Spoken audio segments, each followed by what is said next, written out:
this is 5 days later. Oh no, actually 6 days. I haven't updated anything or filmed anything because I was caught up with work. I just need when it's convenient and mostly at night to catch you up. From last week, I used up the second skins when I was in Da Nang, and I didn't bring any extra skein with me, so I have to stop. Then from Friday until now, I've split it for the sleeves. I needed quite a big portion of the body. I think this one is around 17 or 16 centimeters something. So 17.5 centimeters. I've seen other knitters in the group, they often knit up to 20 centimeters, but because I'm quite short, only 155 centimeters tall, so I decided that I would just knit up to 16 or 17 centimeters, and then I started for the pocket. So I have knitted 2 pockets. They went pretty fast. For the pocket, you would do some ribbing, and then after that you would start the slip stitch pattern similar to the shoulder, as you can see here. So the intention of the designer is that with this type of ribbing, using the smaller needles, the edge of the pocket won't flare out, and that is perfect. So what we do for the pocket is that we will kind of join them together with the body section here. I've already done the first pocket and it looks like this. It feels really thick and nice and clean. So there's no sewing for the bottom of the pocket, but then you will sew the 2 edges up like this. There is one interesting thing is a saddle shoulder, but then after that you don't work as a saddle shoulder, but then you will work like a contiguous method, and I really like it because it gives really clean lines for the body. But I made many mistakes. I don't really understand the reason. I think that these lines are pretty good already, but this one, for example, like you can see, I'm not sure if you can see the difference, but on this side it looks better, and this side is not, because this side I have to fix it up. I increased incorrectly before. One more thing is that I'm using this yarn with it, which is 65% of wool and 45% of Tulsa silk. I'm not really sure if I really like this yarn, if after blocking it will kind of solve the problem, but I really love this color. This is natural light during the day, and I think that they are perfect. They are totally perfect. They are 100% perfect.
Here we are, finished one sleeve.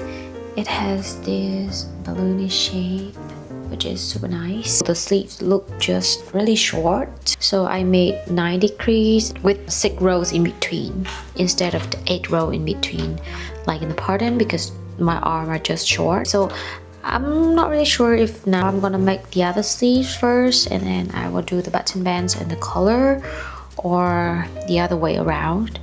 But I think that I really need to sew this on like this so it looks kind of nicer. Yeah, I think that maybe I would just do the collar first and then do the sleeve later.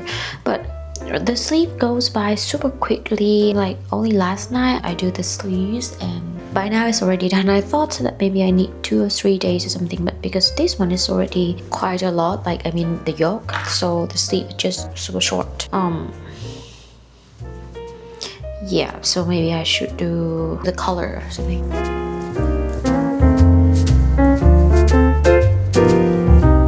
I will show you here. Do you see? Like, this is the reverse V. You already said you will need that. It was hard to do.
bia em đặt xe nha. Hay là anh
lâu nó mới vậy, 1-2 phút xong rồi nó hết, xong rồi nó lại kiểu nhỏ.